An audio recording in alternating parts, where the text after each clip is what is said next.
jetti yamde silmaji capantati Ouagadougou to Burkina Faso, jetti yamde silmaji capantati Niamey to Niger. Oɗo sa woni wakkati nantindon kabaruji ɗi.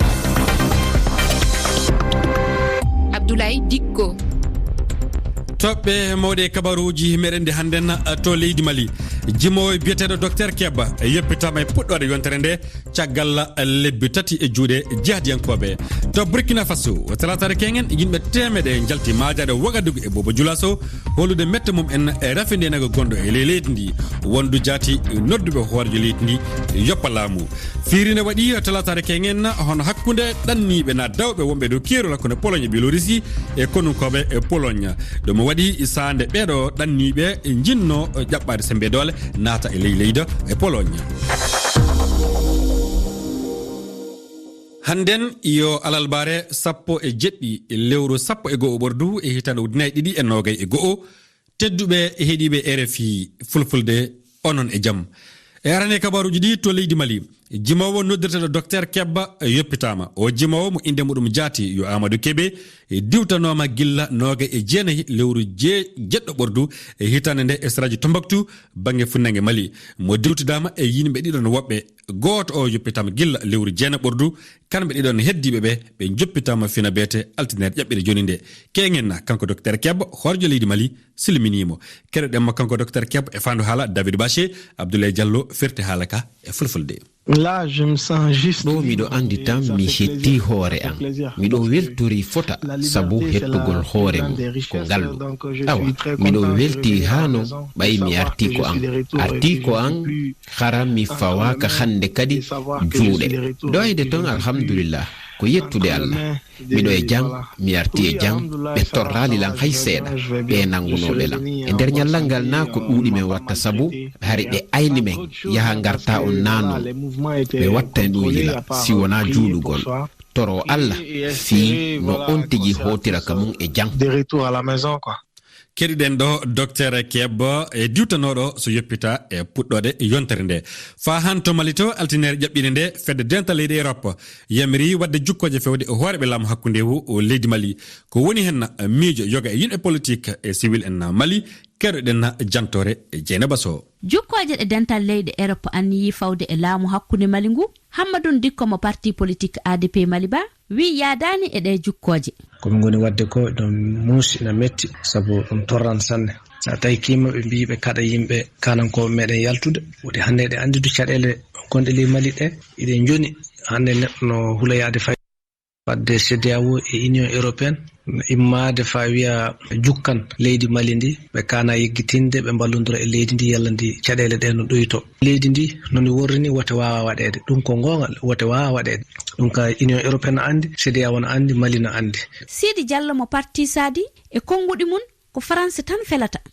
Tiiɗalla fuɓɓamaɗo fewtude e Mali e wana l'Union Européenne nga inde l'Union Européenne fay sa yi CEDEAO ɓami tiiɗalla fewtini e Mali ɗo France noon. Abdoul Kane Diallo ko civil onne e miijo mun ko gollidigal tan gaynata ɗum. Kanankoɓe men ɓe so mbi wonɗo ɓe jindu goɗɗo ɓen ana wawi waddude sécurité France ɗalla ɓe jahana ɓe ɗum ɓuuri moƴƴude so ɓe gari so deƴƴere waɗi fande enen français ɗen mbawi goldide ko kamɓe gollide fof ɗe mbawi goldide noon ɗum ka hatta noon par ce que fisa ƴeewi en mbawa wiide e joppan France ni. Ha joni noon jukkoje ɗe fannuji mun toɗɗaka. Dieynaba Sow Bamako RFI. Mali to fa hanna konunke fay goto France heddaki e ley ngallure Tessalite duuɓi jetti caggal gonal mabɓe e ley ngallure Tessalite kono barkanna ɓe France totti dakaka kono koɓe Mali ɗum waɗi altinere ƴaɓɓine nde e ngal gollal ana jokki laaɓi ɗi hoorejo France Emmanuel Macron ƴaɓɓiɗi ɗi ɗum woni wadde waylitira e gonol kono ko e barkanna e ley leyɗe Sahel ɗe. To leydi Niger talatare kengen nde jonde tata ɓerde wallude rende hakke sukaɓe rewɓe fuɗɗi ñameya e maɗengal kawrital yo tewtude hadde kala gueɗe bawɗe sabade rafi ɓamtare sukaɓe rewɓe e leyɗe Afrique.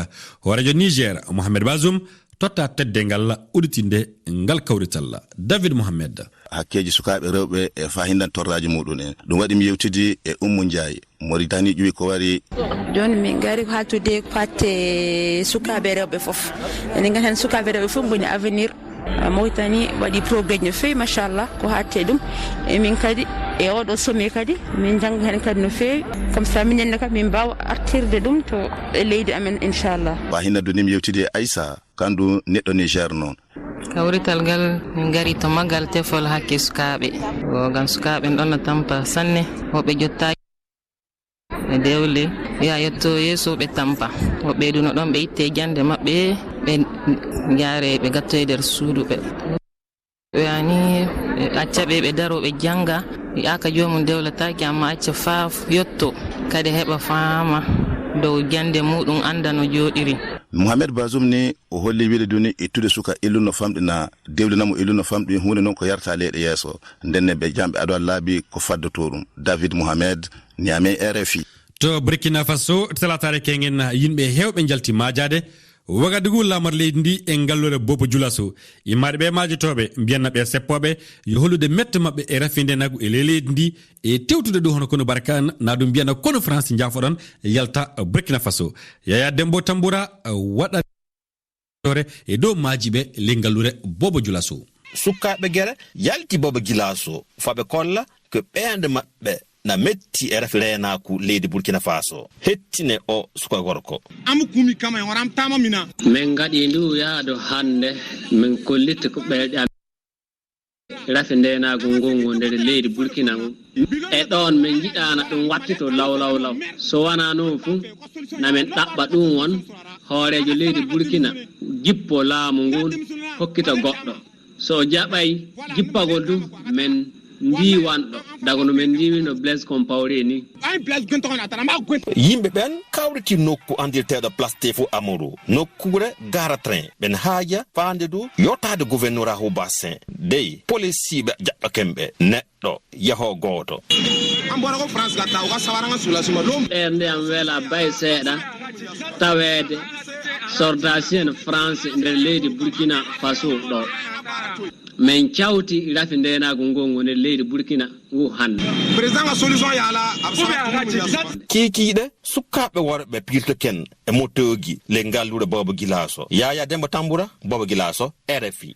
To Sudan to du alalbare hande nde ɓiɓɓe leydi ndi ana noddi majegol fa han ɓe kolla salara maɓɓe e samanere laamu nde konun koɓe gaɗi ko foti jonte tati hannden e on ɗon sa noon neɗɗo kalfinaɗo kabaru leyɗe Afrique e ley jagorgal daranigal hakkude Amérique e leyɗe goɗɗe yiidi talatare kenge nde e Abdallah Hamdok gonnoɗo hoorejo gouvernement camminaɗo mo yiidi du e général Abdel Fattah al Burhan caabiɗo samminere laamu nde. Hakkunde Pologne e Biélorussie poɗodiral ana heddi e dow kerol ɗele ɗiɗi dawɓe ɓe na mbiyan ɗanniɓe ɓe ana keddi ɗon talatare kengen fiirinde waɗi hakkunde ɓe dawɓe e police en Pologne bangue fou e ɗe leyɗe ɗiɗi ana sappi feɗenu leydi gondi ndi sabare ɗi tiɗalaji e dow kerolngol jantore Abdoulaye Diallo. E dugal Europe ha han lural no hakkunde Pologne e Biélorussie ko fati e caɗele ɗannotoɓe hanki teskano ngarme ngaraji hakkunde daɗiɓe Pologne e ɗannotoɓe falanoɓe lumbude keeri leydi ndin e ɗum ɓe hutorno fettoje ñamako ngam diwtude ɗannotoɓe ɓen kadi dartinoɓe e kaaƴe ɗe ɓe jogino ko ina tolno dannotoɓe ujunaji 4 e wiide daɗiɓe renoɓe keedi Pologne dakuɓe e nden nokkure ardiɓe Biélorussie ko Pologne tuumi wonde ko kamɓe woni e ɓeydude ɗen caɗele ko fati e ɗannotoɓe. Horejo Biélorussie Alexander Lukashenko andini caggal nde o yewti ka téléphone e Angela Merkel horejo leydi Allemagne wonde o sembine darde makko ngam no jam e deƴere artira hakkunde ɗen leyɗe ɗon ɗiɗi kawtal leyɗele Europe tuumi hanki Biélorussie wonde ko kamɓe tambiti ko ɓuri ujunaji ɗannotoɓe ka keeri hakkunde maɓɓe e Pologne e Lituanie ɗum e wiide ngungumu Europe ko ngam yottade ko Union Européenne fawnoɓe e jukkoje caggal ko ɓe torruno lundiɓe laamu ngun e hitande ujunaji 2020.